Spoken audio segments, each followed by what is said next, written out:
Start that one over there.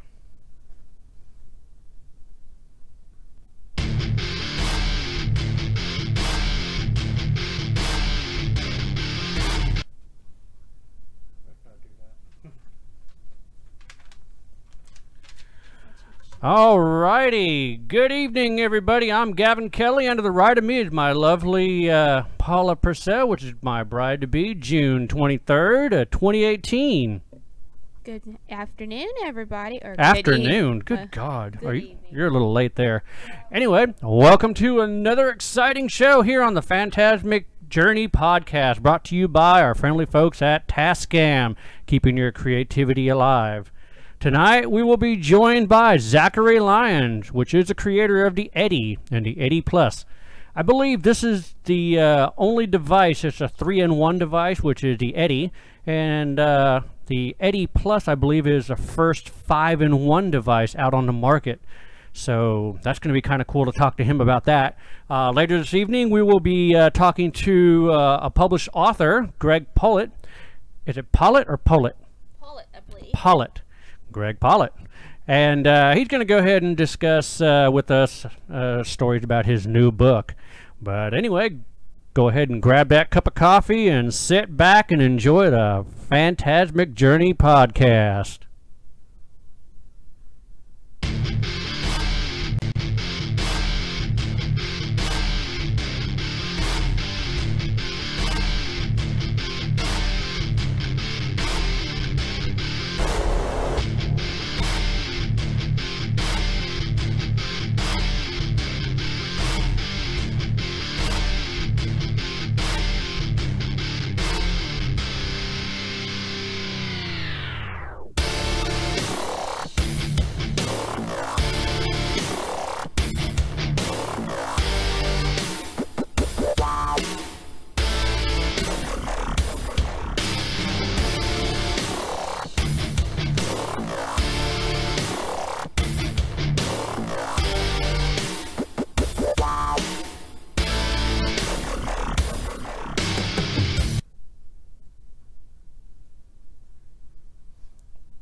Right. Gotta tell you what, October 25th, folks, only 6 days away from the release of The Paranormal Journey into the Unknown. We are very excited, and I hope you guys are excited too. Believe me, it's been a long time coming. We have worked really hard on these episodes, and it's finally almost here. I'm just so excited. Can't wait. Tomorrow night, we are going to be doing our Ghostology 101 at the McCracken County Public Library. And that's going to be between 7 p.m. and 8 p.m. So if you guys happen to be in the Paducah, Kentucky area, stop on over to the McCracken County Public Library and check us out. We're going to be there discussing the do's and don'ts of ghost hunting, the definition of what a paranormal investigator is and a ghost hunter. Also, let's see, trying to think of what else we're going to be doing. I mean, we got a lot of stuff going on. I got a lot of stuff on my mind. My mind's about to totally explode. After we get done with that Ghostology, we're going to be packing up the truck and heading straight out to New Orleans because we are going to be at the Haunted Bourbon. This is going to be from the 27th to the 29th. And I do believe on October 29th at 3 p.m., if you happen to be in the area, for the Haunted Bourbon, and you are a ticket holder for the Haunted Bourbon, you will get the chance to watch the premiere episode of The Paranormal Journey into the Unknown before it goes to Amazon on Halloween. So, you guys want to check that out. Hey, Paula, how are you doing this evening? I'm doing pretty good. I hope so. Talking to the mic so people can actually hear you. I am here. I know you're here, but they can't hear you. Oh my God. So what do you have for us tonight? Well, as everybody might have known today, Fats Domino has passed away. Oh, that's sad. So if you're a big Blueberry Hill or a few of his other songs, my parents were big Fat Domino's fans. But yeah, he had passed away, another good rock and roll legend. Take another cake into the sky of the music industry. Also, I've got prayers for Scott Scott Gruenald. He's in Yeah. California in the hospital. He's had a stroke. Yeah. But his wife was on Facebook Live probably about an hour ago and said that he's doing much better. He has to, unfortunately, he has to learn to walk again. Mm-hmm. He's having some trouble swallowing liquids, but other than that, he's in good spirits. He's making the nurses laugh and everything, so he's just basically being his typical self. But yes, our prayers and our hearts go out to Scott Gruenald, and we hope everything goes well for him and a speedy recovery so he can get back out there. Yes, yes, indeed. An update on Desiree. Desiree is getting a lot of stuff sent to her. She's like to thank everybody that has participated in monetary donations and stuff. One of the two concerns that she has right now that she's liking to get donations of is toothpaste and toothbrushes. If you guys would like to do a shoebox full of toothpaste or a shoebox full of toothbrushes, go to the dollar store, just buy the generic 3-pack for $1 toothbrushes or whatever, which is I'm fixing to do that myself, and send them her way. She said that would be great because kids still need to have dental hygiene and freshen breath. But yeah, she said it's still a dire concern. She just gives me some target points of stuff, and she said that if anybody wanted to do a shoebox full of toothbrushes and toothpastes and send them her way, that would be great. I've got a funny little story to tell you today. Oh, God. Oh, yeah. This is a true story, and I heard it earlier today on the radio, and I had to check into it even a little bit more than I had found out. I just took a look at it, and oh, my God, is all I got to say. A man allegedly Googled how to rob a bank before robbing a bank. So that's kind of like, you buy a book for idiot, the idiot books that you have out, you got the idiot for algebra. Robbing a bank for dummies? Robbing Gotcha. a bank for dummies. I'm like, really? A man allegedly Googled how to rob a bank before robbing a bank. Here's the smart thing about it, though, is he should have stated, if he was going to do this Google search, he should have said, he should have Googled how to rob a bank and how to get by with it. And asking for a friend. But yeah, man. the story proceeds on talking about how it was a Florida man, by the way. So if we have any Floridians down there, according to the release from the Pinellas County Sheriff's Office, William Joe Johnson entered the credit union in Pennville Park late Thursday morning, suggesting he had a gun and demanded cash from the teller. Police said after running off with the fruit of his Hastings research labor, the 26-year-old spent the undisclosed sums on utilities, rent, and drug binge. So he used it to pay his bills with. Some of the top results to appear when you go looking on Google for heist help in Deadspin's How to Rob a Bank, as told by an actual bank robber. The IMDb page for the very low-rated 2007 comedy How to Rob a Bank and the Time magazine article titled Thinking About Robbing a Bank read this first. The gist of which is what pays off are surprisingly low, averaging $4,000 in the unlikely event you're not caught. However, it seems like Johnson didn't read the last one. Deputies with the Pinellas County Sheriff's Office arrested him at a nearby hotel Monday following an investigation.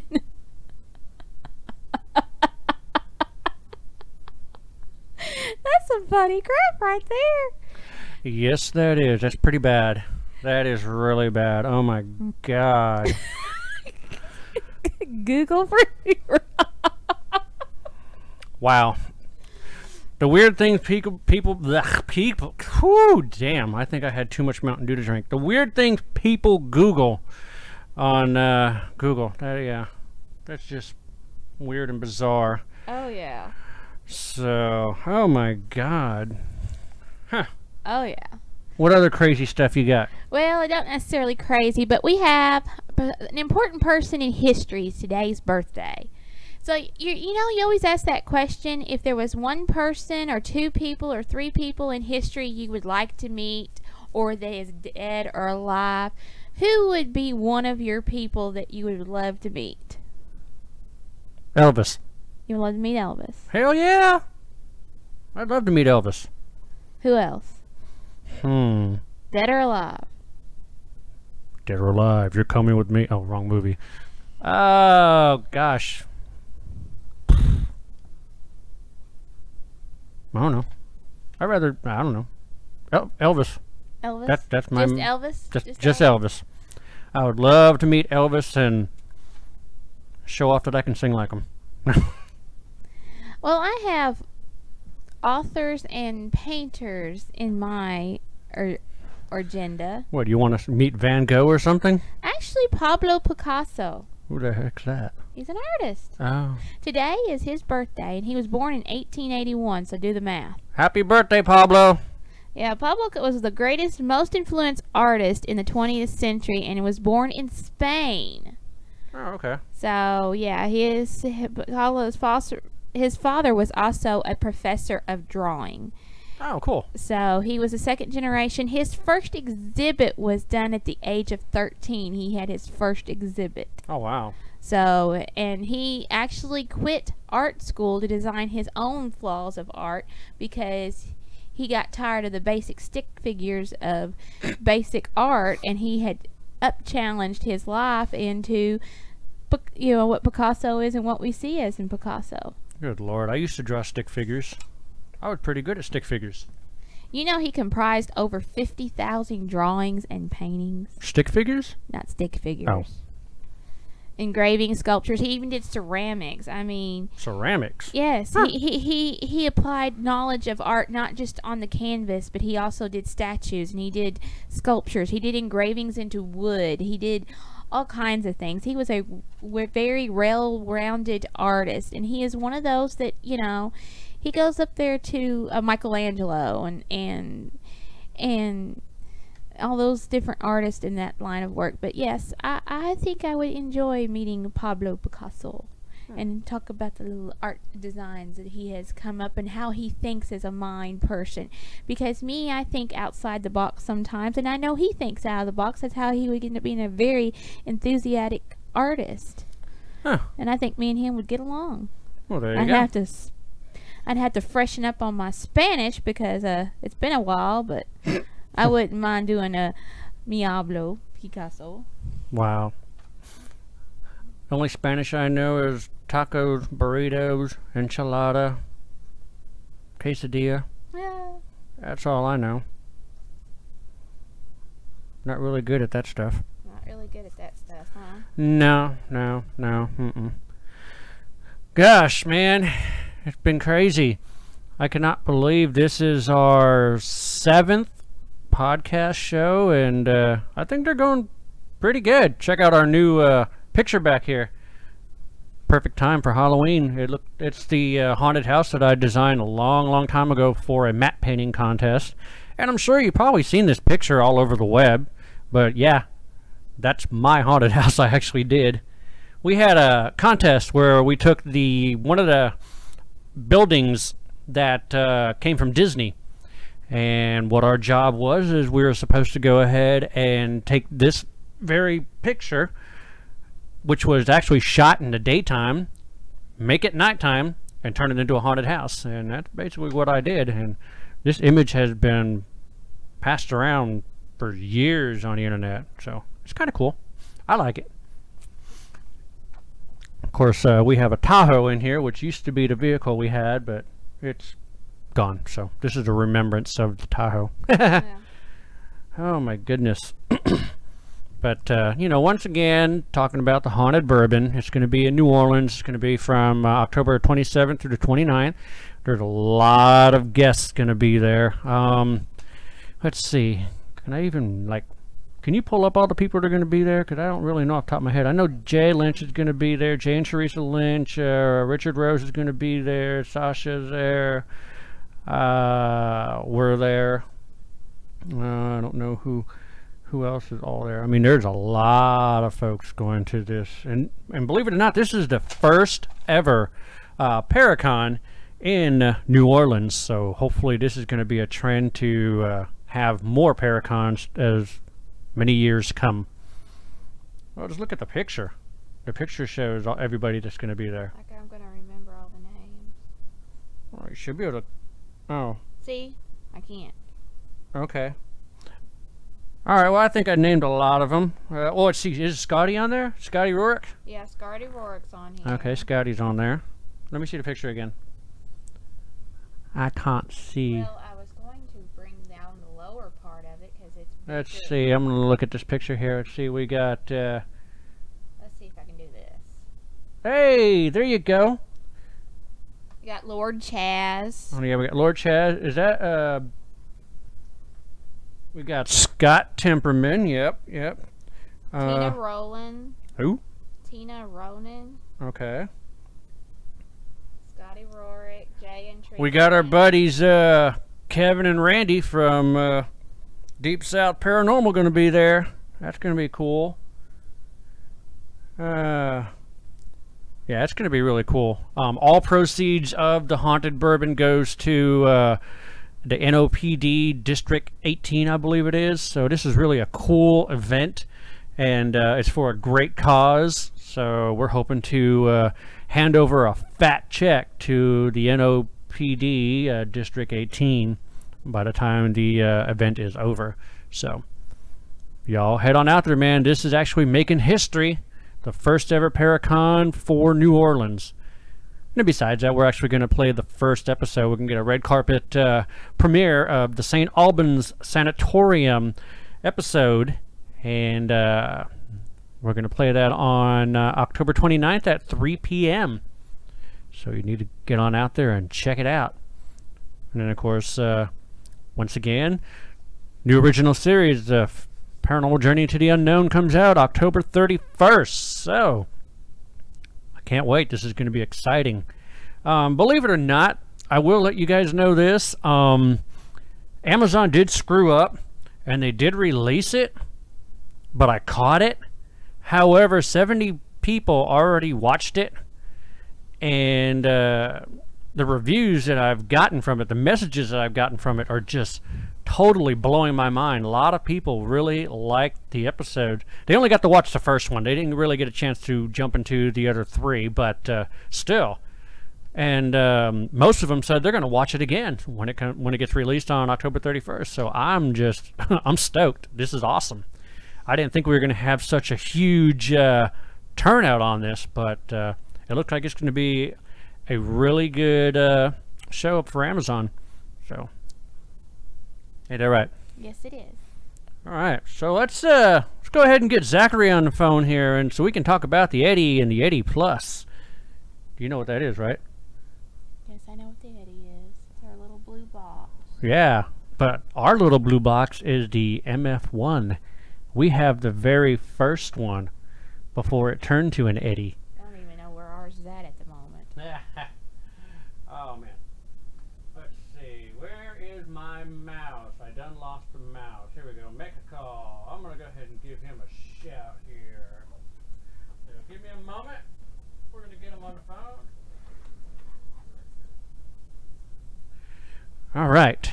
We're going to see if this goes through, and Oh, I did it on the first try. hey, it's ringing. I did it on the first try. Hey. Sweet. Cool. Hello. Hey, Zachary, what's going on, man? Oh, nothing. Just jumping in my car on the way to a show. Ah, you playing drums for it? I am, and my brother, the actual designer behind the EDi and EDi Plus, is in the front seat with me. He's also my guitarist in my band. Oh, well, that's cool. I'm actually holding the first one in my hand, the MF1. Oh, you got the mother effer one. The mother effer one, yep. That's exactly what I got. It's in my hand. I don't know where I'm being broadcasted, so I'll censor myself. Oh, that's all right. You're on Facebook Live and YouTube Live, so Go for it. it's okay. We've heard worse. So go ahead and tell our listeners and our viewers who you are, and give them some insight about the EDi and the EDi Plus. Well, Michael and I are the only ones behind Syntax Paranormal and the owners of the company, obviously, the ones that developed the EDi and EDi Plus. We got into this about 3 or 4 years ago, starting developing them. Basically, I was really into the paranormal and ghost hunting, and my brother was an electrical engineer, and I said, hey man, if you can make some of these things really nice and professional like you do in your real jobs, we might be able to make some money selling some of these and give people something a little more professional, because so many people were building these gadgets in their garage with soldering irons, and dang it, they were doing good jobs, but you know, we wanted to build something professional and mass produce it and make it less expensive. As when I was into ghost hunting back in 2007 and such, it was very, very expensive to get any kind of electronics that you wanted to do any kind of analysis of you know, the environment. So we created the EDIs, the environmental detection instruments. Yep, and we've been using ours for the longest time, and believe it or not, we've actually had a lot of activity from it. I mean, the EMF starts going off. Sometimes we use it as like a yes and no box. It just really depends on where we're at and the type of situation that we're in. I mean, there was one time... I've heard that. I've heard that so many times when I go to conventions and stuff. In fact, most commonly when I go up to that one up in Kentucky, I have had so many psychics tell me, you know, oh, I don't like using electronics because it's, you know, it's intuitive for them, but they want something to show their clients what's going on, and they swear that whatever we did with the EMF circuit on there, it is just so easily manipulated by spirits or ghosts that they love using it as a yes and no kind of device, because it's so easy to trigger it for them. That is true. I mean, we were at a location called the Hotel Metropolitan, and there were claims about a lady named Ashley, and I went ahead and put the, well, I'm going to say MF1 because that's what we have, the MF1 in the threshold of the door, the room, of the bathroom, and I stepped away, and I was talking to Paula, and next thing you know, things started lighting up blue, and I'm like, okay, well, there's no power anywhere. There's nothing there. This is a threshold going into a bathroom. So I was like, are you the lady that comes out of this bathroom named Ashley? And all of a sudden the thing just started lighting up blue, and it got really blue. And I'm like, okay, if it is you, make that blue light go off and then pop back on. And sure enough, it did. I was like, oh, that is awesome. That's great. We love hearing stories about that, and we get them all the time in our email too. I got a video from somebody in God, was it Poland? Somebody from Poland sent me an email of a video of our Eddie being thrown off of a chair during an investigation, and I love that. Like, I can't even understand the email. I have to throw it in, you know, Google Translate, and I just love it. I love it.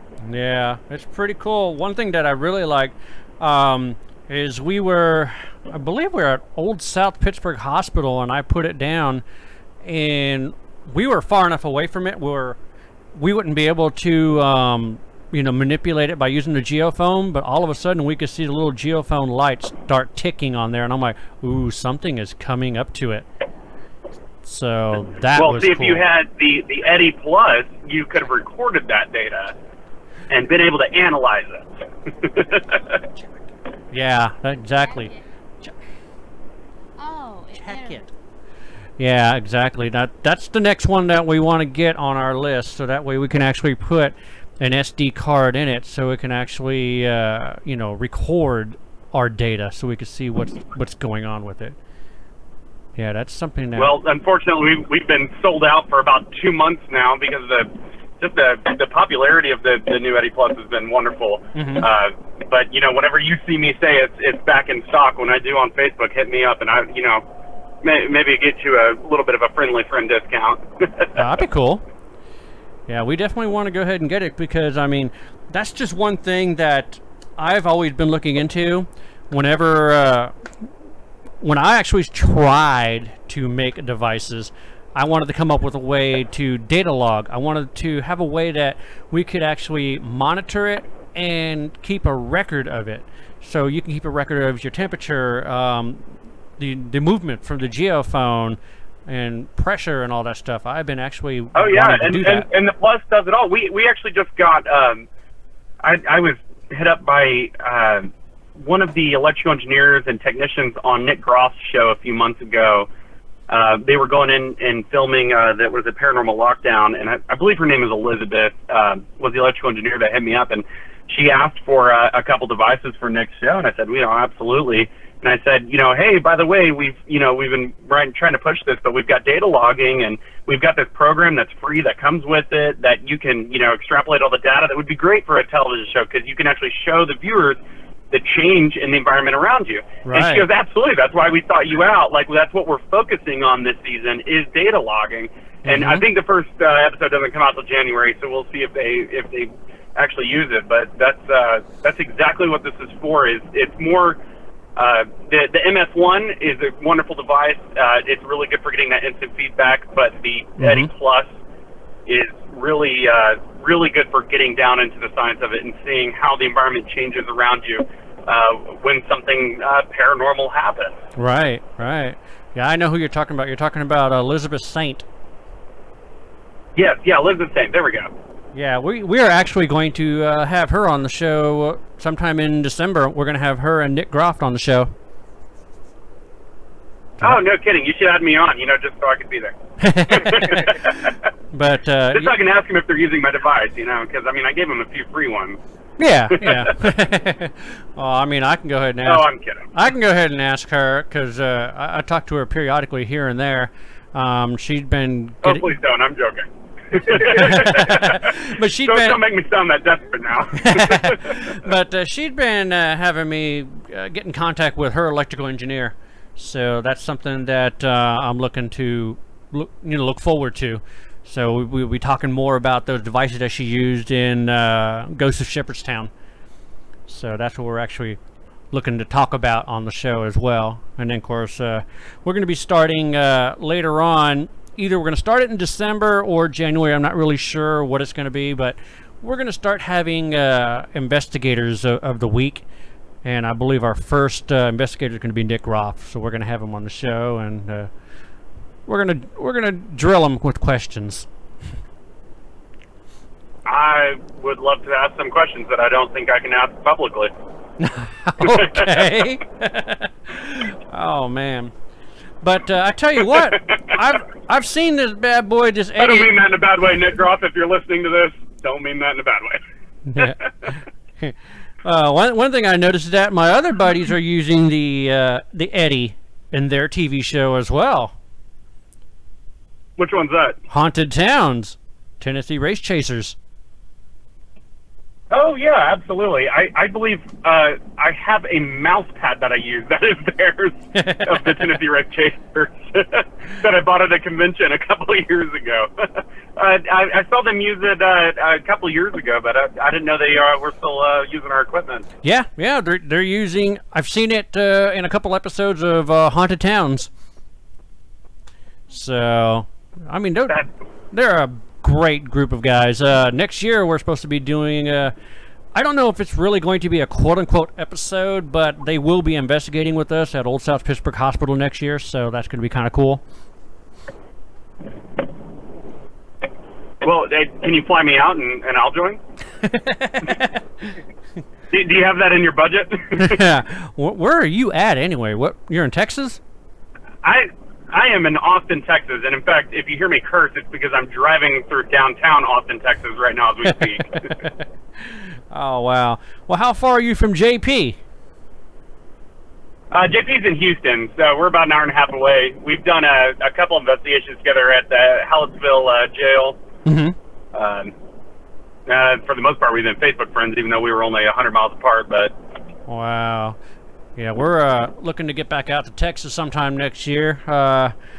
We want to go ahead and go back to the USS Lexington and finish up our investigation there. Because, we had a really cool one going on, but then we were disturbed by some family issues, which I'm not really going to go into, but it kind of ruined our investigation. She lost her mood to be an investigation, and we basically had to call it a day. And the next day, we were actually going to go to Yoakum Hospital, but ended up spending the entire day on the USS Lexington, going through the tours and learning the history Well, of it and stuff. I love Lexington. I dragged my wife there recently, and she absolutely hated it being pregnant running around a battleship. But I Well, have been going yeah. there my whole life and absolutely love that place, and I would love to ghost hunt that place. Oh yeah, it was pretty interesting. I'm pretty sure that I've got a couple of EVPs down in the engine room, but it's really hard to tell because there were other people up above and somewhere on the other side of the engine room. So I really don't know if I captured something.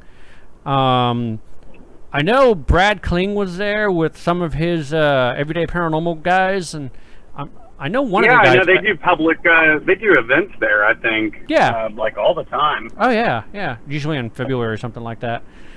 But I think one of his guys said that he heard something and it was down in the engine room, but he couldn't tell if it was basically the same thing like I said, someone up above or somebody on the other side of the engine room, because you're in this confined area and sound travels. So, yeah. Man, it sounds like it's raining. Oh yeah, that's what the sound in there is so echoey and. Yep. But I bet you could get some, especially creepy sounding EVPs. Yeah, yeah, no doubt. So, but I'll tell you what, we are going to be using this MFer when we go to the Hinsdale house in November. Just next week, I guess. Yeah, November. We'll be at the Hinsdale house. So we're going to break out all this stuff up there, and we'll see what we get with it. I'm pretty sure we're going to get a lot of stuff. November with the MFer, man. Yep, November. I'll tell you, when I first got my resale contract with Ghost Stop with the MF1, that was why we had to have the name changed. I don't think anybody really knows this, but the problem they said is like, Sean from Ghost Stop was like, well, we want to put your device on TV, but the problem is the producers have an issue with the MF1 name because they don't want people on Twitter hashtagging MF on their TV shows. And so it's like, you got to come up with a new name for the device. So that's why we always call it the Mother Effer 1, is because it was, that's what it is. It's the most badass motherfucker 1. Right. Bleep. There we go, I did it. I just usually call it the MF1, so, but... Oh, okay, all right. Well, make me feel like a bad guy now. Well, I can't change it because there's no way. Well, give me an Eddie sticker and I'll put it over it. Okay. That's actually what we did with Ghost Stop with our first 100 that we sold to them. They actually printed Eddie stickers and put them over the MF logo. I see them pop up on Facebook every time, and I'm like, oh god, that's funny. Just peel that off and enjoy your Mother Effer 1. Right, yeah. Well, I don't want to deface this one. I mean, this is like part of your first one, so this is history for you, so I'm going to keep it that way. Oh, you should. I don't even know if I think I have probably 1 or 2 faceplates that say the MF1. I actually don't have many of them left, and I have no full functioning MF1 units, especially with the original circuit board. So I got a few that I could put together. Yeah, you've got a couple. But yeah, hold on to it. Maybe one day it'll be worth more than the $80 you paid for it. I don't know. Yeah. I mean, I'll go ahead and I'd like to go ahead and pick up the EDi and the EDi Plus, because, like you just stated, the circuitry for the EDi is probably different than the MF1. So I might as well go ahead and get the EDi and the EDi Plus. So why not, right? The EDi and the MF1 are the exact same circuit boards, actually. So, yeah, but he was asking about the EDi Plus. So, Michael there was talking about the MF1 and EDi are the exact same. All that was a name change. Okay. But there is, I think, the EMF circuit is slightly different in the EDi Plus, right? A little bit. Not in a bad way, though. I think, if anything, we fine-tuned it to what kind of what we had heard, the feedback we'd been getting from it. We kind of fine-tuned that circuitry. Yeah. Huh. Plus, of course, you get the array on that one, the LED array that tells you, how much milligauss on the display. And then not only that, the LED display, the actual number display, you can actually put on the milligauss that you're picking up in real time. Right. Well, I mean, I still would go ahead and get the EDi and the EDi Plus. That way I can just have them. So I'll have the whole Add it to the series. collection. I'll have the whole series. I'll have the MFer and the EDi and the EDi Plus. Yeah. That'd be perfect. You'll have more than I have. Oh, man. So go ahead and tell our listeners how they can go ahead and get a hold of you, or give us their website where you can actually purchase your own EDi and EDi Plus besides Ghost Stop. Absolutely. So we are Centex Paranormal. Centex stands for Central Texas, so it's CENTEX. So Central Texas Paranormal, centexparanormal.com, which that's where you can order all the products. Right now we're out of the EDi Plus. It should be in probably about 3 weeks. I think we'll have them back in stock. I think all my distributors are out right now too, unfortunately. So right now you could probably buy one for $1,000 on eBay. But we do have the original EDi in stock right now, which was actually, that was out of stock for almost a year because of the demand of EDi Plus. Mind you, we do this on the side. We all have our own jobs and everything, and this kind of, the demand from the EDi Plus was so hard to just to keep both of them in stock for a while. And now I have the EDi in stock, but not the Plus. So, but if you go to our website, centexparanormal.com, you can look at our products there, and then you can always reach me at support@centexparanormal.com. And Facebook, centexparanormal.com, of course, is another wonderful place to get a hold of us. Okay. Yeah. Well, I always went ahead and put you down as Centec Technology, because I think that's what it was at first, wasn't it? I don't think so. I think I played around with it, but I think there is a Technology company that actually exists here in Austin. And when I Googled that, I was like, oh, I cannot take that name. Oh, man. Well, I know if you go to our website, phantasmicghosthunters.com, and you scroll on down, you will actually see the MFer on our website, and also links how to go to your site for people to purchase them. Yeah, and if you give me an extra $100, I'll put an MFer plate on your EDi when you order one. I'll give you the one faceplate I have. No, I've got my MFer right here in one piece. So I'm going to keep it that way. I already got one MFer. I don't need another one. But God, you never need to. No, you can never have enough MFers. Come on. Well, okay. What we need to do is those 4 that JP got, we need to take those faceplates off and put MFer on his. Yeah, but see, brand recognition's a thing, so I kind of would like people who are putting them on all these Facebooks and stuff to have the new name. But it's fine. You have an MFer. I'm okay with it. Oh, yeah. Well, we take this MFer with us everywhere we go. Isn't that great? I don't think 90% of my customers now would know what the MF1 was. It was so short-lived. So few people know what that is. They feel like, what the hell are these guys talking about? Right? But see, that's when I just go ahead and pick it up and I show it. And they're like, hey, that's the EDi. No, this is the MF1. I got an email once from a customer that told me they saw somebody with an MF1, and they sent me an email and they said, somebody replicated your EDi but put the name MF1 on it. And they were warning me that somebody else was stealing my technology, and I was like, oh, no, man, that was actually our original name. And he was like, oh, okay, well, I was like, thanks for looking out, man. I came up with that one when we were drunk. Yeah, no. Well, it was the project name, actually, and we just were so bad at naming things, we couldn't come up with anything better. That's what an engineer names it. Yeah, that was an engineer name that somehow made it to print. Oh, man. That's awesome. But I tell you what, we will continue to use it because we have gotten a lot of activity by using it, and we do swear by it.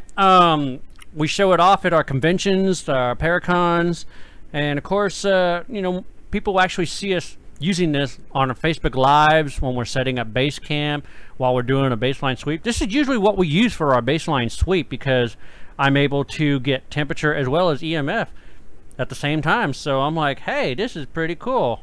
So the temperature wise is what we go ahead and do, and then we'll have the you know, a regular milligauss detector along with it. You can put it side by side, so it's not like it's going to affect it or anything. But right. when we get the EDi Plus, you got your milligauss on there, so we can actually just use that and take care of everything for our baseline sweep. We can look at the temperature fluctuation, we can look at the EMF fluctuations, and that's just perfect. That's just right down our alley. Ain't that right? Absolutely. And like I said, because you're doing so much PR for us, whenever we have it back in stock, you shoot me an email. I'll get you one in your hands. All right, awesome. I believe the last thing that we did was on Fox 23 on the Spiel show. We went ahead and talked about the MF1, and that was on Fox. Yeah, I think I remember seeing that. Yeah. Yeah, that was pretty cool. Because she was asking me, she goes, "So what is that?" "Oh, this is the MF1." That's one. Don't worry. It's a box that finds ghosts. Oh man, don't worry. I won't be saying MFer anytime soon. I don't want to. I just call it the MF1. So. Well, you got to stop bringing me on your show because I'm going to keep saying it. Oh man. Well, you guys rock it out tonight at that gig, and we do appreciate you being on the show and being very informative and giving all your information on that. I'm sure we're going to have, I tell you what, be prepared. Anybody that we have on our show that has devices are slammed. So, well, we are not prepared. So I was going to say, be prepared. If you want an EDi Plus and you're watching or listening to this or watching this, just know we will have it in a couple of weeks. Just code if you subscribe to our email chain on Syntax Paranormal website. We do send out an email when it comes in. Yeah, because everybody that we have dealt with so far, here's a prime example. Rich Horn, the godfather of the ghost lights. Since he was on our show, he has been slammed with orders. So it's like, wow, I'd love to hear that. Oh, heck yeah. So that's what I'm saying. Put you on this show and give out all your information, website address, and where they can purchase. Yeah, you're going to be probably having a lot of people that want it because we talk about it, we show it.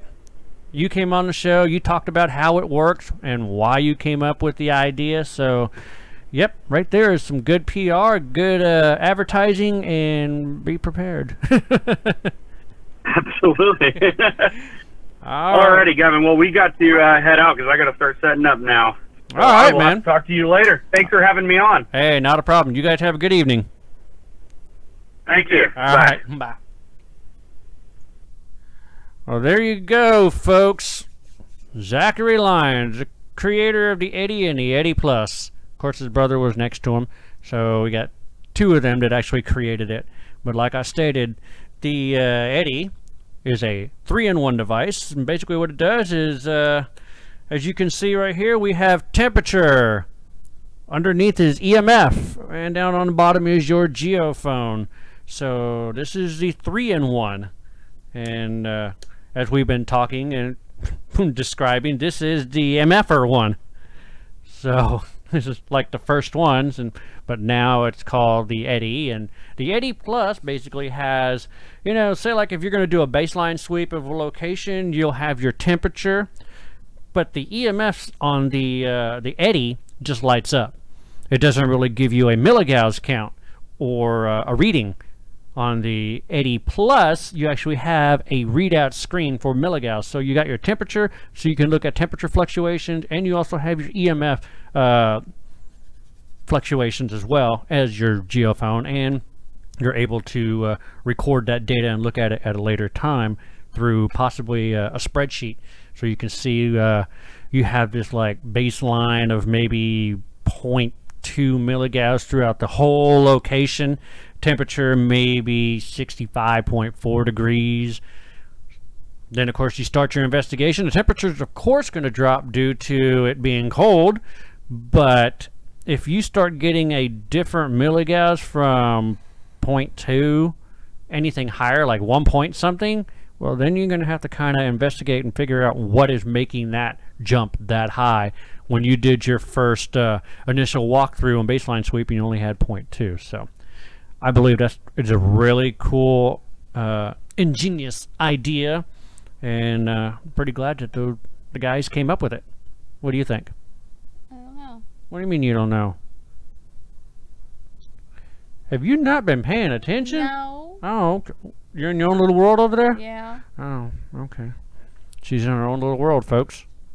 So, I mean, you can actually see her on camera. Looks like she's looking like a monkey doing a math problem. Now she's looking at me all weird. See? Monkey doing a math problem. Anyway, once again, if there's, well, actually not once again, I brought this up a long time ago, and we actually had a couple teams that has done it. But if you have a team and you have team t-shirts and you would like to get your name out further so other people will know who you are, send us a t-shirt. We both wear larges, and we'll actually wear them on the show. I mean, right now we're wearing our own signature shirts. This is the Phantasm Ghost Hunter shirt. But you have seen us in previous podcasts. We wore the EVP one, which is Earthbound. Oh gosh, what was there? Earthbound Voice Paranormal, I think. Earthbound Voice Paranormal is EVP, and then of course we wore TNT Paranormal Investigators from Melissa Tanner. So we will definitely go ahead and wear your shirts on the podcast. We'll also wear them, like if you watch the live Facebook feed from the Crime and Punishment Museum. I was wearing the EVP shirt while we were doing a walkthrough. So we're actually doing what we can to promote the teams, and also we'll do radio shows too. If radio shows have t-shirts, we'll go ahead and wear those as well, different places. We just want to go ahead and give back to you guys by promoting your team, your radio show. So just the best way that we can go ahead and help you out there. We're going to go ahead and get Greg Pollit on the phone here, because I know Paula over here is going to have a lot of questions for him for his new book. So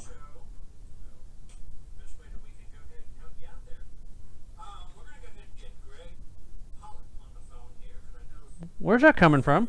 My speaker somehow or another turned on by itself. Oh, wow. We got some paranormal activity going on over here. Her laptop just started playing the live feed from Facebook. That's interesting. So anyway, go ahead and tell the folks the name of the book while I go ahead and get Greg on the phone. The name of the book is called The Last Goodbye. Is that all? No. Good God. Well, you asked me what the name of the book was, and I said the book's name is The Last Goodbye. And it's a very intriguing book. It's something totally different than what I have read. Usually I read about historical locations and the hauntings of locations. This guy has... I have a lot of questions for him because I have read this book and I'm just... All right, well, let's get him on the phone. You yeah, can ask him. interesting. It's a cool concept what he did, I believe. But we won't go into it. We'll let him do it. But, we'll go ahead and get him on the phone here. Hello. Hello, Greg. This is Paula. Hi, Paula. How are you tonight? All right. How are you? Doing good. Now, this is your first book that you have written, correct? Yes. What was your thought process behind this book? Because this is something totally different than what I've read. If you took an actual investigation and turned this into a book, or what was your mental state on writing this book? Because this is very different than anything I have read. Well, with this book, I've been trying to actually write a little screenplay and just try to see if it was something that I could do. And during that process, I went through a pretty traumatic experience losing my grandfather. Natural causes, but it was just something completely unexpected. Okay. So that kind of put me in kind of a rough mental state. Gotcha. And I had thoughts and thoughts of actions that people shouldn't have dealing with grief in that case. Gotcha. So this book, I ended up turning it into a way to help me heal. Not really kind of knowing, but by putting the expressions through characters of how I was feeling into actual interactions with them in this book, it helped me deal with my grief a lot and get through things and keep it separated from my normal day-to-day life. Gotcha. But you end up putting a paranormal twist into it, correct? Correct. And the reason why I did that is because what my team and I do. We try to go help everybody that needs help, and it allowed me to separate what I do as an investigator with our team versus what we go and help someone, putting on our counselor hats and dealing with activity. And through the characters, it allowed me to separate how I was feeling and also be able to help myself heal by doing what I normally do. Now, as an investigator, besides being an author now and dealing with them, you know, your emotional history, I understand emotional history. There was 3 straight years where I had dealt with deaths right and left in my family, starting out with my grandmother dying one year, then my mother dying the following year, and my father dying the following year after that. So, and me being the only child, I understand the power struggle of what you're going through. And it does become an emotional factor, and you've gonna have to, you know, it does take a mind toll onto yourselves, and sometimes you just feel like you have to break away and cut down to, you've got to find yourself and where you stand in your life before you can actually move on forward in your life, and I totally understand. Yeah, exactly. And that's the number one thing that any grief counselor will ever tell you, is that you can have the most experienced counselors in the world sit there and give you all pieces of advice left and right. Ultimately, it's up to you and how you deal with it. True. And you have to deal with it at your own time, your own pace, and your own way. Totally agree. In the book, and this is, you know, I know that you wrote this as a grievance for you getting over your own personal thing, but what made you think of putting a tragic of a gentleman losing his whole family? Well, ultimately, that's kind of how I felt. Okay. You know, I was toying around with the characters and developing this and everything before he passed. And, I mean, he raised me from a baby, so, you know, like just a little over a year before him. My mom and I lived with him growing up, so I mean, he was not only my grandfather, he was my father figure and my best friend all in one. Gotcha. So that's kind of how I felt. So the only way that I could express it through the character was to have him in that same scenario of having everything, you know, having a family, good career going, and then suddenly it's all gone. Yeah.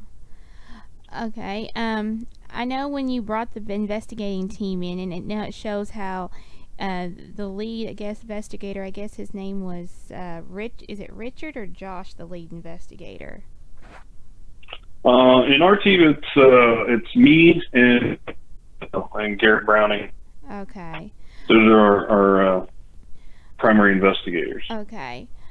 Well, I was trying to get at the book. I was trying to figure out who was personally the person you felt would be the leader of that group, because it kind of made me think, and I've never had that, well, I've kind of sort of had the experience, but not an experience to this intensity in the book.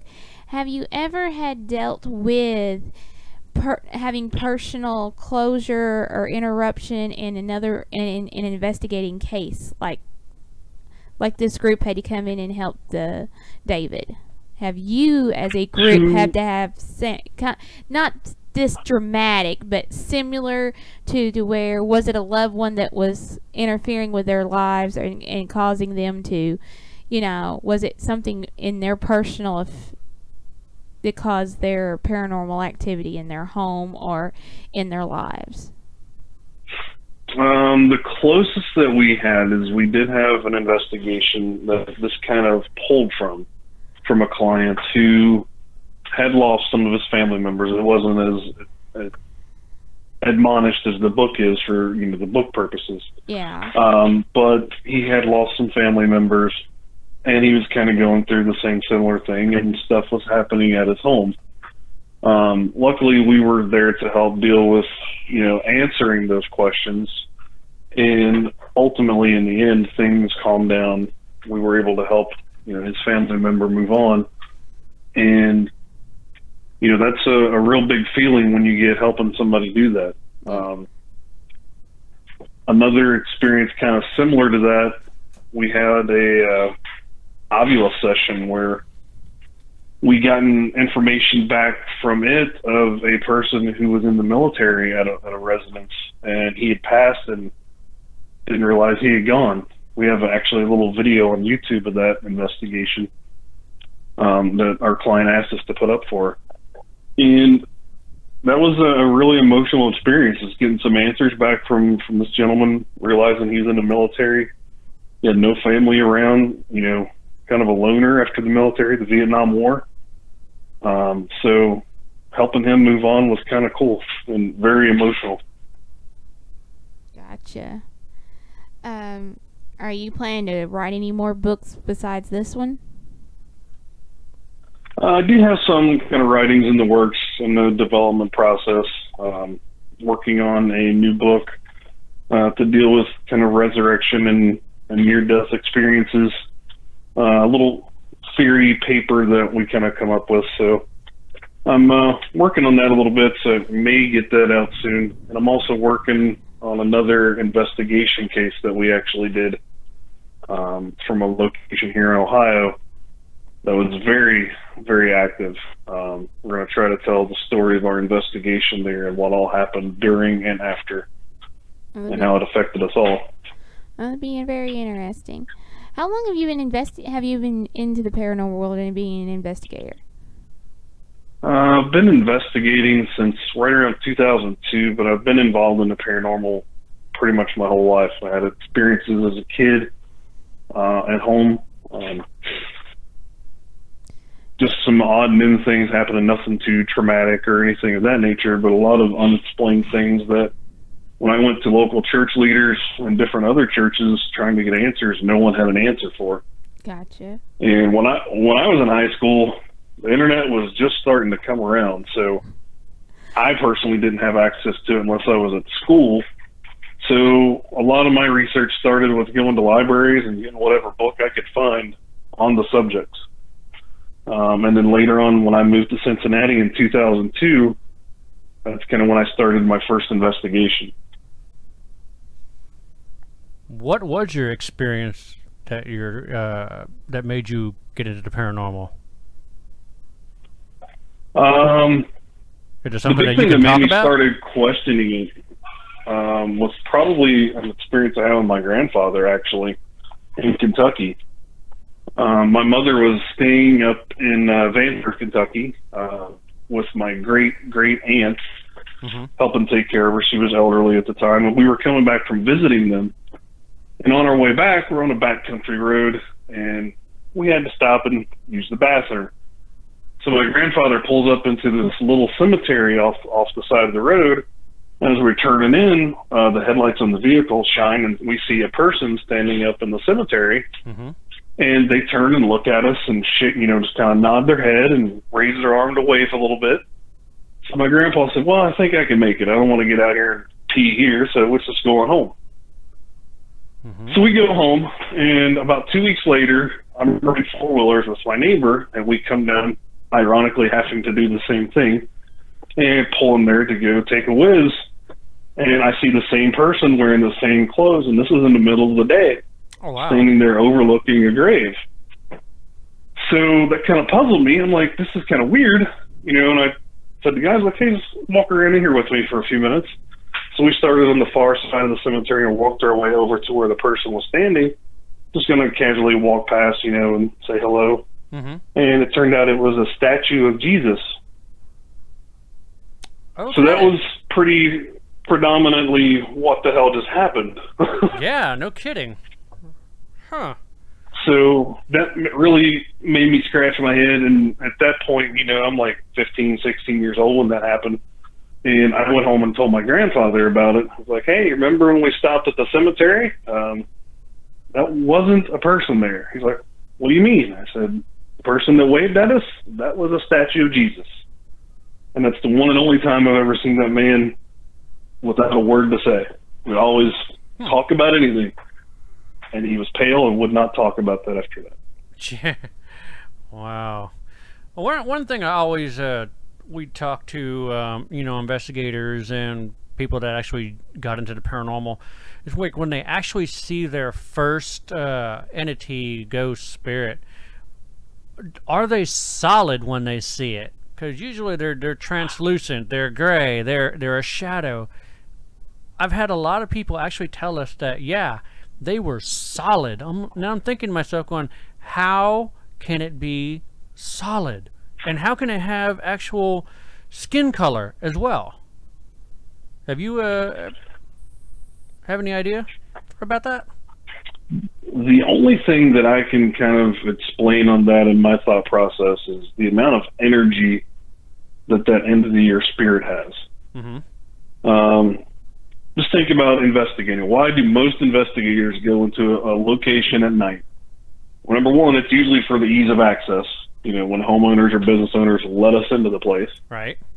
And another part, number two, is if a spirit doesn't have a whole lot of energy, if you're in complete darkness, it doesn't take as much energy for that spirit to manifest or show itself or try to communicate with you.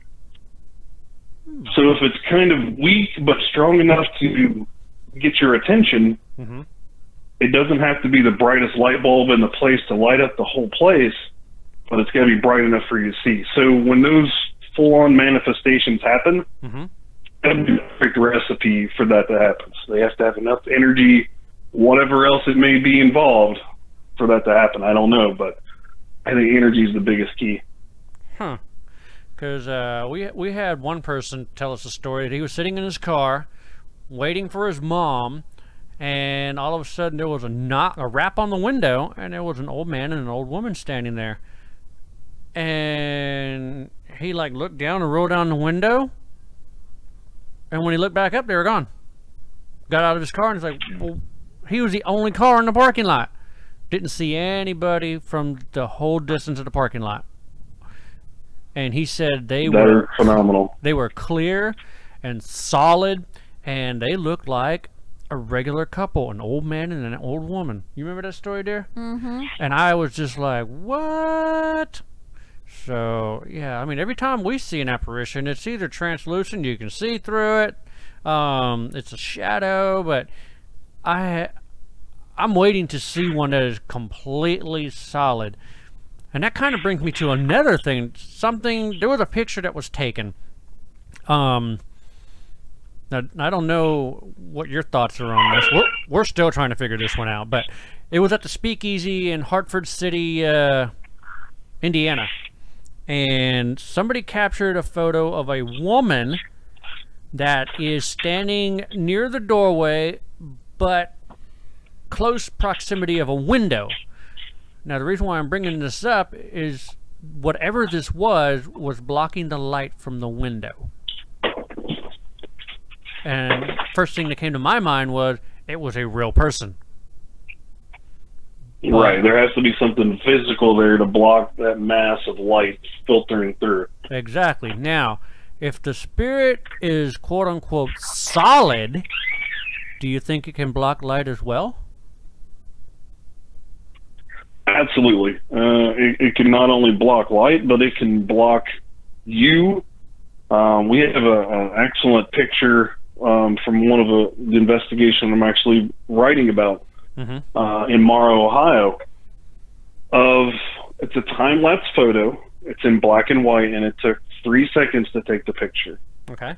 I could send it to you here in just a little bit. But the actual investigator, you can see a little motion blur around Noah's head. He's in the middle of the picture. Mm-hmm. And to the right, you can see our client, and then something appeared in front of her during this picture. And it completely blocked out her entire body. You can see like her shoulders and her head. Mm-hmm.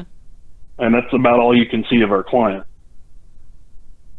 Wow. And you don't think it was a double exposure or anything? No, this was not a double exposure. It wasn't any type of light reflection or anything like that. Mm-hmm. We've actually got another really creepy picture in there as well I can show you as well, of a couple entities that I don't know what to really call them. No one else does either. Mm-hmm. Mm-hmm. I don't know if they're demons. I don't know if they're fairies. I don't know if they're elementals. But there's definitely not a scientific explanation for what they are. you're the first person to even mention fairies. That's awesome. You know, in the world of the paranormal, there is no answers. You know, we're all Learning. guessing. We're all trying to investigate, trying to find those answers. Mm-hmm. So when we look through mythology and history and everything all before, we can't rule anything out. True.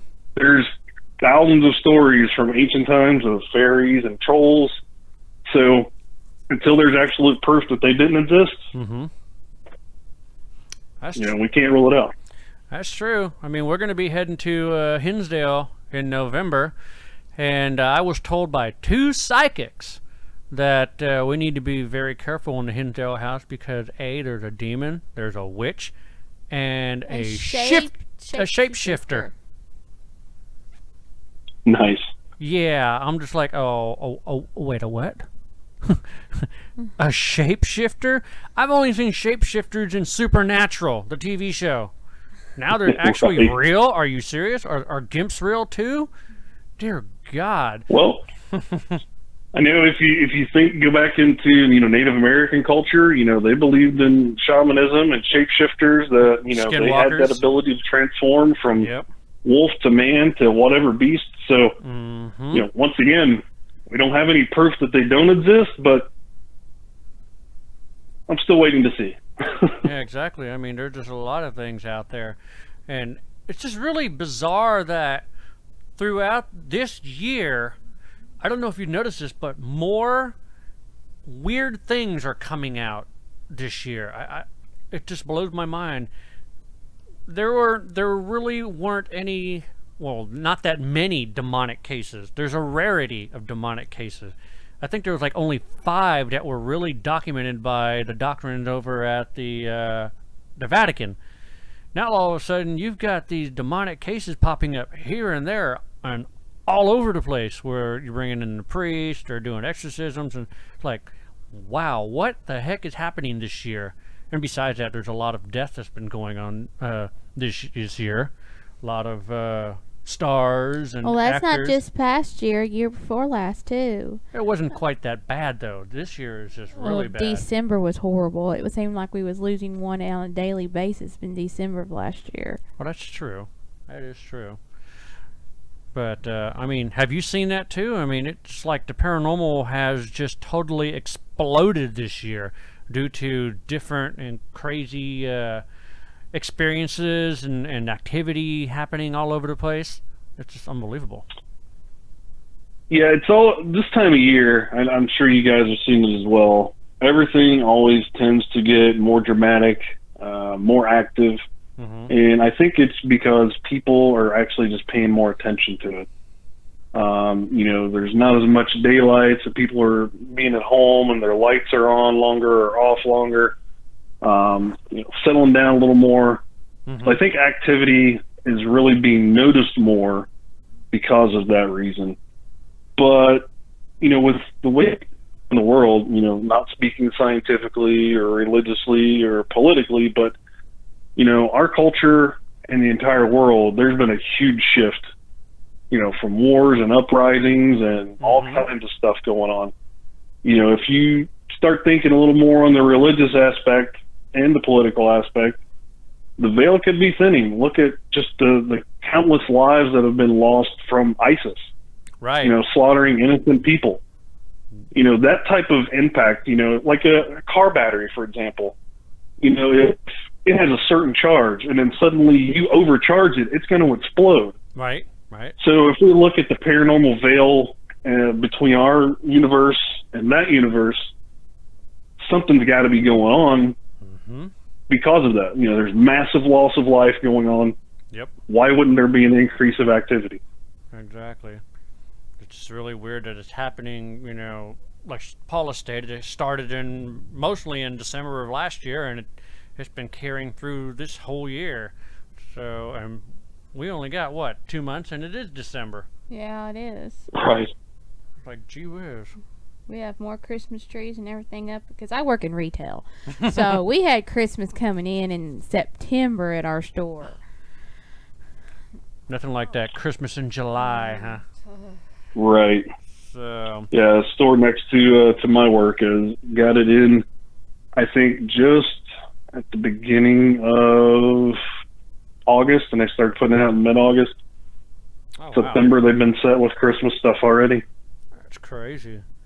Well, go ahead and tell our listeners and viewers where they can look you up and purchase this, your first book.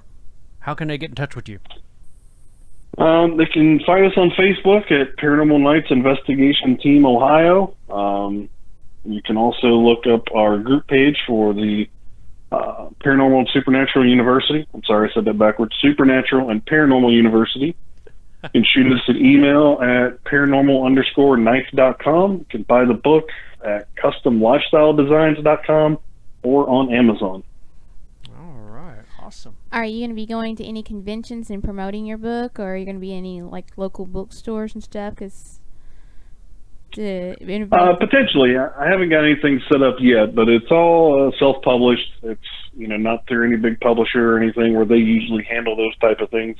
Mm-hmm. So I've been trying to make a few arrangements for a few appearances. So I don't have anything set in stone yet, but we are working on it. Oh, that's good to know.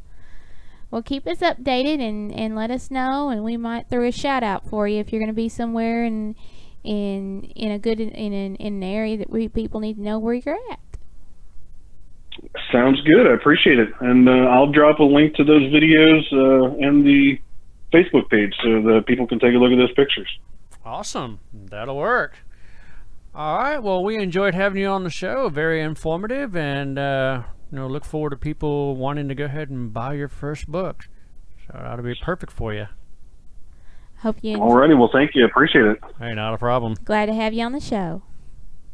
Thank you. Love to come back anytime. All right. No problem. You have a good evening. You too. All right. Bye-bye. Bye. Where'd my mouse go? There it is. All right. Well, there you have it. His new book is called The what? The Last Goodbye. The Last Goodbye. Very informative book. I love his process where he is writing it from an investigator's standpoint, and then the person that was involved with it was a skeptic, soon became part of his team. Well, not necessarily. It's basically he wrote about his personal. He had lost a death in his family, so he ended up writing the book about his experience, and he turned it into it's kind of like it's set up kind of like a screenplay, right? Yeah. The way the book is. That's what he was talking about. Yeah, and it's interesting how he's got it set up. Still a really cool concept, though. And he's got his relative links in there that we can tag into to promoting, because it's got all the ones that he's mentioned about there, about his and everything, and including they even have a YouTube thing on the Paranormal Nights also. Awesome. So I kind of sort of spilled the beans, I let the cat out of the bag about two of our guests that we're going to have on the show. So that's going to be really cool. We'll see how that goes. We're actually going to start, like I stated, we're going to have Investigators of the Week. So don't be surprised if I contact you to ask you to be on the show as an Investigator of the Week. I've got a lot of people in my paranormal circle, and it's very large. Alrighty then. Yeah, that was pretty good, wasn't it? Oh yeah. Yeah, okay. So, man, been a crazy week, crazy night. Let me tell you something that's really crazy is I ended up going to St. Louis for training for the company I work for. Oh, that's been a long week. Yeah, and we wound up leaving Thursday afternoon to get up to St. Louis, get to our hotel, go to dinner, and then the next day we meet with the company that's giving the training, and we have training for like 6.5 hours on Friday, and then after we're done there, we took a tour of the company, and then after that, hopped back into the truck and headed home. Got back home at around 6:30, 6:40-ish. Had to go ahead and pack up the truck and head on out to Ashburn, Georgia. And we did the Crime and Punishment Museum. Yeah, we did the Crime and Punishment Museum. And that was an interesting investigation. It was pretty cool. It was interesting. I mean, this has been, what, our third or fourth jail that we've done? I don't know. I lost count. But yeah, we've done a lot of jails, and we're still going to have more next year. It's interesting, you know, we have done a lot of old jails, and the deal is all the jails that were before 1993, you're basically your jailer or your sheriff or whoever's, you know, captain of the police department lived in part of the house, and the other part of it was the actual jail. Yep. And it's amazing that we have been to all these different locations of jails, and most of them are established that way. And it's interesting how their architectural design of the buildings are. I mean, we've been to locations to where the part of the front picture of the house is completely, the house is just like what we live in. And it's amazing that you can just walk over a threshold and boom, you're in jail. and the atmosphere completely changes. Oh, yeah. And it's just amazing that you can sleep. And I know it takes a sheriff gumption to rule the law-abiding citizens of a county. But it's amazing that we have been in a couple of locations where there's been hangings done. And I just can't picture myself. I don't know. I mean, I'm a paranormal investigator. Yes, I'm a historical researcher, among many other things. But I just can't picture myself being a sheriff, laying my head down on a pillow in bed, just to be on the other side of the wall. Is a criminal. That's scraping at the thing with a spoon. On the other side is a man that you're going to have to put to death. Because we were literally at a location to where, technically speaking, here was the bedroom. On the other side of the wall of the bedroom is the second floor of the jail. What happens on the second floor of the jail? You have a hangsman noose and a trap door, and you're like, yep. You know, that's a close call to be knocking at death's door. I mean, there's many things you have to do in life, and I know someday that we're going to meet our maker, or the Grim Reaper is going to come visit, but that's just a little close to comfort for call for me. Oh, yeah. But, yeah, next year we're going to be going to Edinburgh Manor. That's not a jail, but, you know, it's a, what? Well, it's a jail for your mental. It's a what? It's a jail well, they kind of locked you up anyway. Jail for the mental? Yeah, I mean, because if you didn't go to jail for a crime and you had some kind of mental disability, or you were there's different categories, and that we had to talk about that Monday night. We were talking about all. Oh yeah, this is bizarre. I got to pull this up here. I mean, if you didn't get locked up for a crime, which we've been going to a lot of jails, we have been going to a lot of asylums and mental facilities, and it makes you think, okay, if they didn't lock you up for one thing, they lock you up for something else. And I'm like, 50% of our history population was locked up for something. Yeah, I mean, these things, okay, this is a reason for admission from 1864 to 1889. And deal is, that's just a partial list. I'm surely sure that list is longer than what is the Oh, I don't know, but I'm about to read to you what these are. Oh my God. Inheritance and business trouble. Business trouble. That you're getting admitted to an asylum for that. How about kicked in the head by a horse? That's awesome. Hereditary predisposition. Ill treatment by husband. Yeah, these are actual, real reasons for admission. As soon as I get done through the list, I will tell you the asylum that this is from. Imaginary female trouble. Imaginary female trouble. Really? Hysteria. Immoral life. Imprisonment. Jealousy and religion. This one's my favorite. What are you in for? Laziness.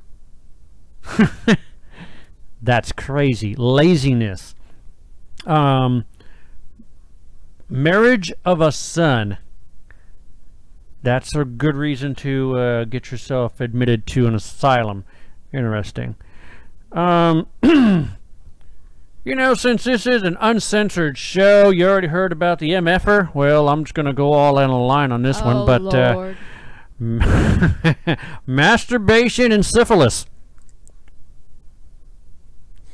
Well, they say, you know. Just leave it there. Oh, God. Masturbation for 30 years. Somebody's hand got tired. Probably, or muscular. Medicine to prevent conception. What? Huh? Saltpeter. Okay. Have anybody heard about that where they end up putting saltpeter in food if you were in the military or if you're in prison? Menstrual deranged. Is that a real thing? I don't know, but women were allowed to in the 1920s and 1930s. Okay, this is beyond that. Okay, I'm just saying, before that, just think of 1920s and 1930s. Really full established if you look up the history, especially in the Chicago area. Oh, God. Women were allowed to blame PMS on if they committed murder, and especially if they were killing a boyfriend or a husband. You mean they actually... Oh, wow. Okay. Yeah. Alrighty then. I lost my place. Mental excitement. How about this one? Can you imagine being in an asylum, someone asks you, what are you in for? And the person looks at you and says, novel reading. Will you turn that off? I keep turning it off, and it keeps turning itself on. Nymphomania. Well, you know. Opium habit. Overaction of the mind. Overstudy of religion. Overtaking mental powers. Ooh. Parents were cousins. Oh, God. Periodical fits. How about this one? I didn't know these two went together, but you guys let me know. Tobacco and masturbation. How does that go together? But anyway, political excitement. Yeah, okay. Politics. Religious enthusiasm. How about fever and loss of a lawsuit? Fits and desertion of a husband. Asthma. Bad company. Hey, that's maybe how the band came together. Bad habits and political excitement. Okay, this one, I've kind of lost it on this one. Bad whiskey. Well, you know, they call it fire water for a reason. How about bloody flux? Brain fever. Yes, the list goes on and on. Business nerves. Carbonic acid gas. That's a fiery fart. Congestion of the brain. Death of a son in the war. Decoyed into the army. Decoyed? What the hell does decoyed mean? Should have been probably misspelled. It You should have mean been deployed? deployed. Yeah. I'm thinking that. Shit. Deranged masturbation. What's deranged masturbation? I'm not too sure on that one. Wow. Dissolute habits. Domestic affliction. Domestic trouble. Droopsy. Egotism. Epileptic fits. Excessive sexual abuse. Excitement as an officer. Exposure and hereditary. Exposure and quackery. Exposure in the army. Okay. Fever and jealousy. Fighting free. Okay. Here's another one. Suppressed masturbation. There's a lot You're lacking. There's a lot of masturbation that gets you into an asylum. Okay. Yeah. Suppression of menaces. The war. Time of life. Uterine derangement. Venereal excess. Vicious vices. Women trouble. How about superstition? Shooting of a daughter. Would you believe you can get admitted to an insane asylum if you have smallpox. How about snuff eating for 2 years, spinal irritation, gathering in the head, greediness, grief, gunshot wound, hard study. Oh, I guess since you're doing a lot of research and stuff, that's hard study. You're going to get admitted to an asylum. Well, I already qualify for half of that list. Seduction and disappointment. Seduction, disappointment. What is it? You're up for it and it doesn't. You're ready for the Hey, showtime. wait a minute. Yeah, you're right up for showtime and it doesn't happen. You got stage fright. No, I think it's a 45-second thing. Oh, damn. Yeah. Self-abuse, sexual abuse and stimulants, sexual derangement, false confinement. Well, I'm locking myself up. Well, it's like those people who put themselves in a bubble. Oh, okay. I'm in a bubble. Yeah, you take it to open up and zip it up. I popped it. Mm-hmm. Yep. Okay. Yeah, folks, there's still more.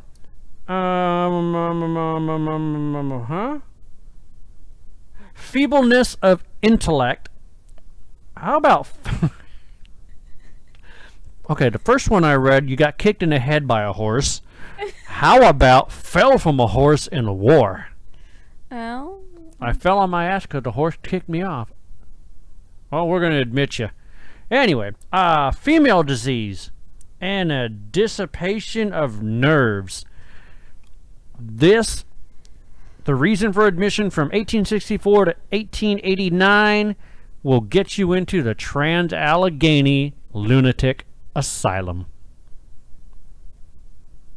I gave you all a history lesson. How you like that? Isn't that So cool? basically, if you got a shaking grandma and you put her the Jiffy popcorn and you put the little and she's got that jitterating nerves like you just mentioned. Naked grandma! Oh, wait. Wrong scenario. Sorry. You said grandma and you're shaking, so I just figured out that one from Family Feud. Like you're climbing into the window. Now, what's one thing you do not want Wanna to see? A naked grandma! Naked who? Oh man, Family Nobody Feud was wants awesome. to see naked He goes, grandma. "Ah." No, I don't want to see The other guy naked. said, I don't want to see that. First word out of his freaking mouth. Naked grandma! Yeah, that just... But yeah, she'd probably be admitted. Shaking grandma. Just give her a Jiffy Pop machine. Just let her go down and... God. Jesus. That was just bad. I mean, that's just nuts. Couldn't be no worse than some of the toys they got out for Christmas this year. Are we talking about AdamandEve.com? No, we're talking about that little, the little black and white dog that we saw. We pressed the button and they got the little hump. Oh my God. We were at Walmart tonight and it's a little puppy dog and you push his foot and he sings, Baby got back. yeah, and it shakes its rump. Spins around, shakes its rump. Spins around, shakes its rump. Oh, it is so cute. Then there's a pig. And I'm not too sure what it's singing. Yeah, we're not sure what the song is, but that butt just hops up and down. So I kind of like put them both together on the floor.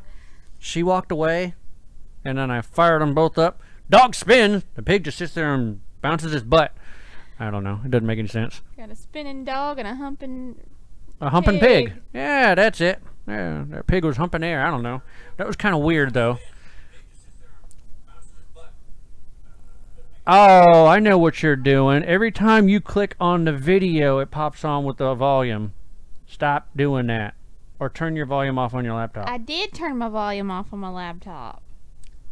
That's what it is. Whenever you click on the video, it pops back on with audio. So, hope you all enjoyed the show tonight.